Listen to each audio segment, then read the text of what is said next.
My name is Elisa, and this is week 6, group 4 presentation for PSYC 512 Social Psychology.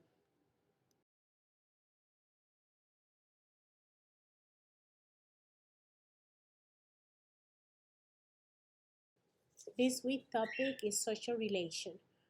We're going to look into casting chapter 9, which is attraction and close relation, chapter 10, helping others, and from the chatty book, we're going to review chapter 7, which is social reinforcement, and the two articles. Why seemingly trivial events sometimes evoke a strong emotional reaction, the role of social exchange, rule violation.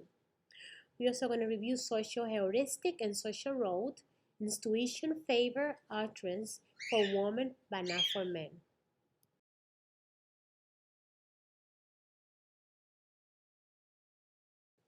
This week topic is social relation. In chapter 9, we will examine how people form relationships with each other. We will describe the fundamental human needs for being with others, why people affiliate, and the problem of loneliness. In chapter attraction and close relationship, people are fascinating about interpersonal attraction. Needing to belong, we humans are obsessed about friendship, hookup, romantic relationship, dating, love, sex, reproduction, sexual orientation, marriage, and divorce. We tend to be attracted to people in close physical proximity, whom we perceive as similar to ourselves and with whom interactions are rewarding. Intimacy is characterized by reciprocal self-disclosure and equity in social exchanges, and conscious of one's investment in the relationship. Attract the initial attraction. Affiliation is necessary first step in the information of social relationship, but each of us is more drawn to people than to others. During the process of getting acquainted, people tend to like others who are similar in their background, attitudes, interests, value, and level of physical attractiveness. Although beauty is partly in the eyes of the beholders and influenced by culture and context, certain type of faces, for example, those that are symmetrical from left to right, are considered attractive across culture and to infant as well as adult. People feel joy when they form new social attachment and react with anxiety and grief when these bonds are broken, as when separated from a loved one or by distance, divorce, or death. The, the need for affiliation is the desire to establish and maintain many rewarding interpersonal relationships. Affiliating can satisfy us, since provide energy, attention, stimulation, information, and emotional support. Although people differ in the strength of the affiliations need, people who are painfully shy may suffer from loneliness, which is an unhealthy state.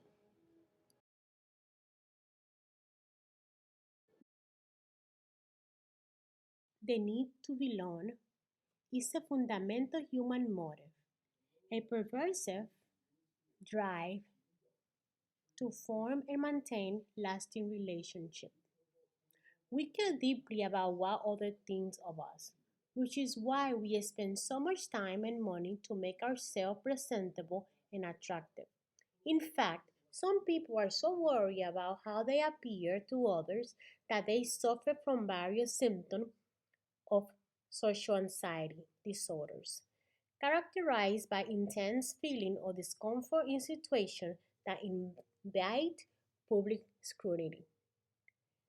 People feel joy when they form new social attachment and react with anxiety when they lost somebody that they love.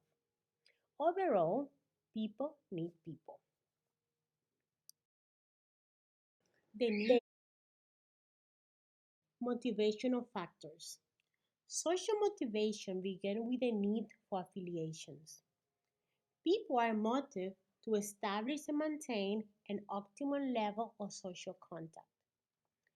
Everyone is highly motivated to establish and maintain an optimal balance of social contact. Sometimes craving the company of others, sometimes wanting to be alone, the way of the body is set to maintain a certain temperature level.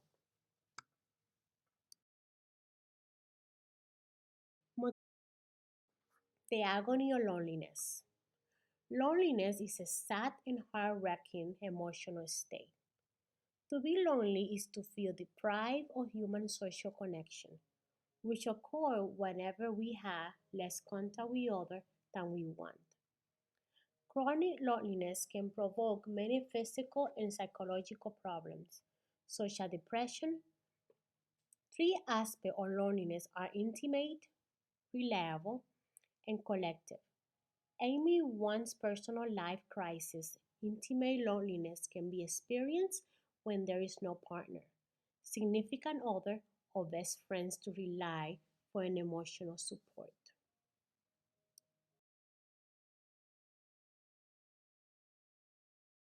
Chapter 10, Helping Others. Here we will describe the social psychology of giving and receiving help.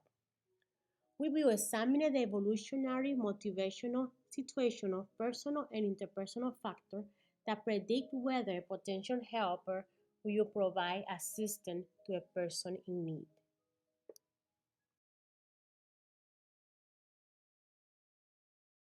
Motivational and personal help. Helping others often make the helper feel good, can relieve negative feelings such as guilt, and can improve mental and physical health. Long-term or high-risk helping, however, can be costly to the health and well-being of the helper.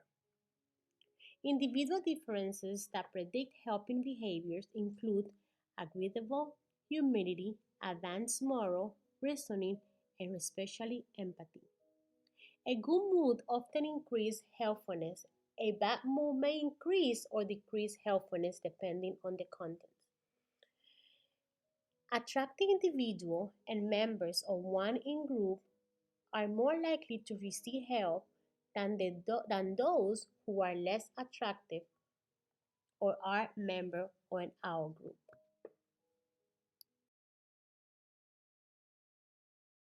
Situational influence. Who do we people help?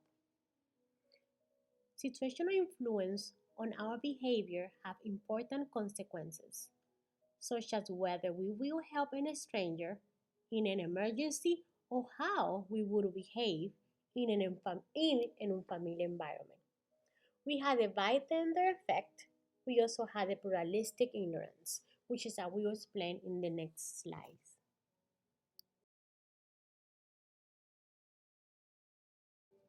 The bystander effect. This is referred to people that are present at an event or incident but decide not to help or take part. These individuals are less likely to offer help to victims when there are other people present. The greater the number of bystanders, the less likely it is that one will help someone in need. As we can see on these cartoons, now in today's day, I guess everybody take their phone and they just begin to record, but they actually do not helping at all.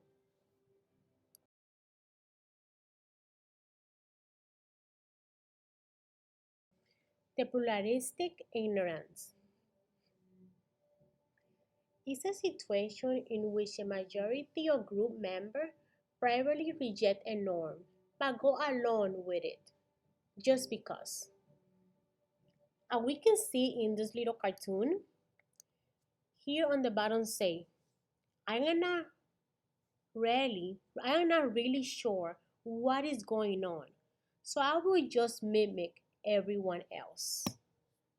That is pluralistic ignorance.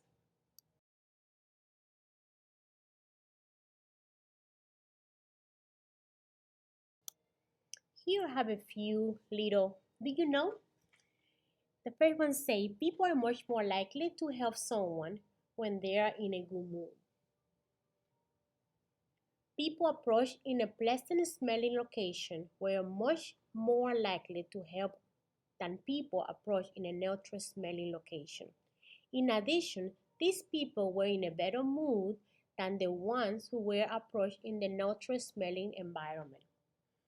Michael Cunningham have found few stuff. Like he found that sunny days restaurant customer gave more generous tip. And here we have the responses according to the weather condition. He discovered that people answer more questions on sunny days than in a cloudy one.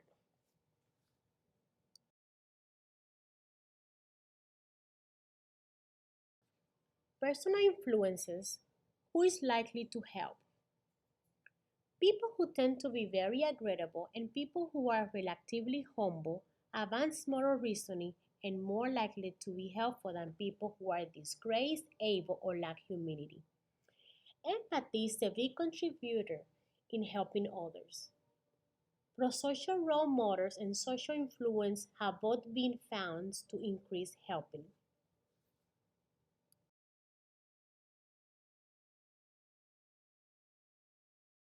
Interpersonal influence. Who do people help?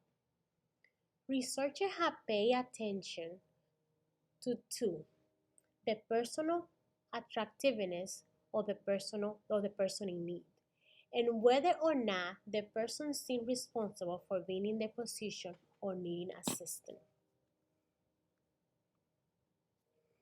The via toward beauty also affect helping.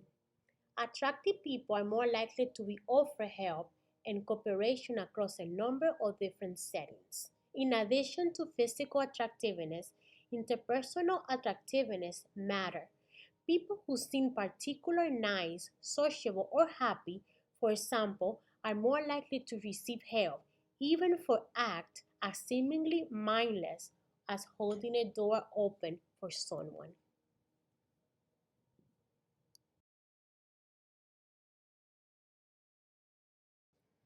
Chapter 7 from Chadi.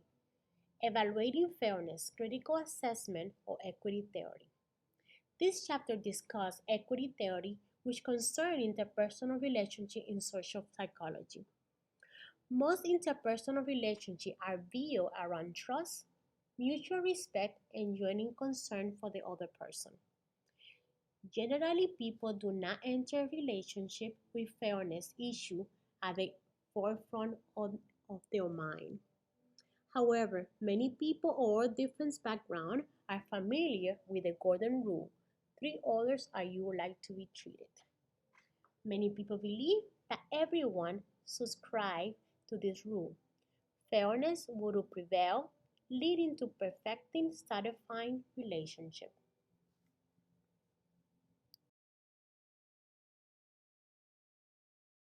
Equity theory is a theory that stems from economic principle.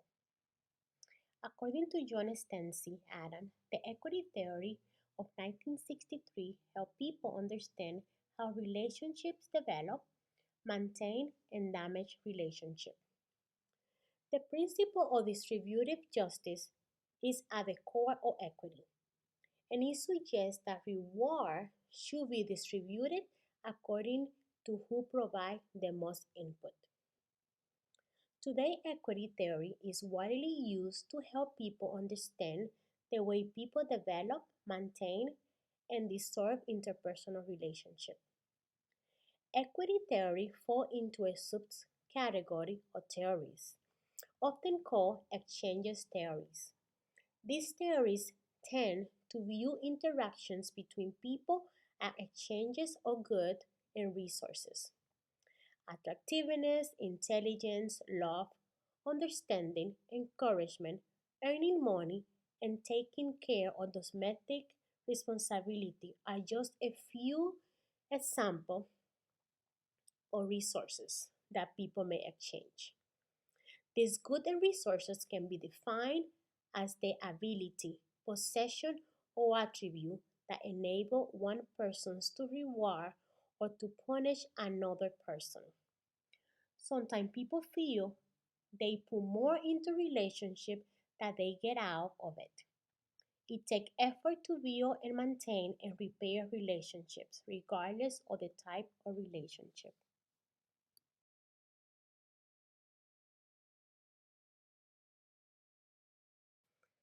Here we're going to review the genre, social heuristic, and social role. Institution favor actors for women but not for men. This journal experimentally investigates the role of institution and deliberation in abstract, and the potential moderating role of gender. We might expect women, but not men, to have altruism as their instinctive social response. The large body of work suggests that the behavior of men and women is governed by a stereotype concerning their social role. In particular, that women are expected to be communal and unselfish, whether men are expected to be energetic and independent.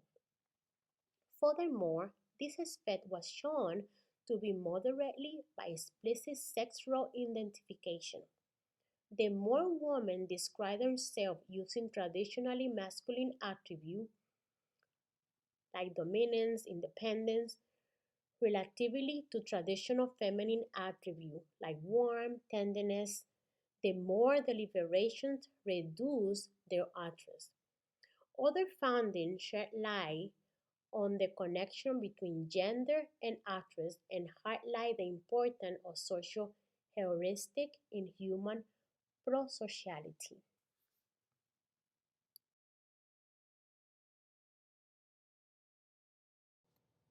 The next journal is why seemingly trivial events sometimes evoke a strong emotional reaction. This journal will examine the role of perceived social exchange rule violations more broadly. People sometimes display strong emotional reactions to events that appear disproportionate to the tangible magnitude of the event. Also, people may become angry when they perceive that others have treated them unfairly. Although previous work had addressed the role that perceived respect and unfairness have in such reaction. Interpersonal rejection can lead to a strong emotional reaction. To summarize, people's emotional reactions to undesired events are affected by two factors. We have the outcome, which is directly and irreversible influence their well-being or equity or life. And we have the second, which is a set of factors involved the perceived violation of social exchanges rule, which is as noted may influence emotional event in the absence of tangible consequences. Social violation may portend negativities outcome to the future, but their present impact is often minimal.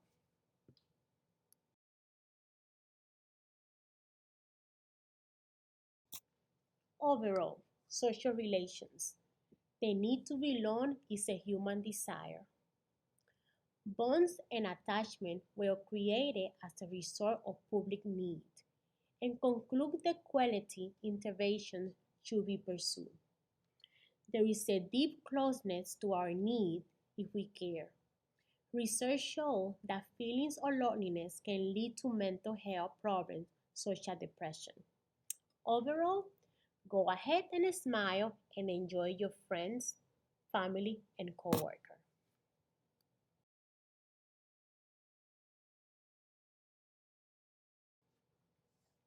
The questions for this week, and the first one is from this week reading, what section caught your attention the most and why? And the second question is, what does scripture tell us about social relationship and helping others?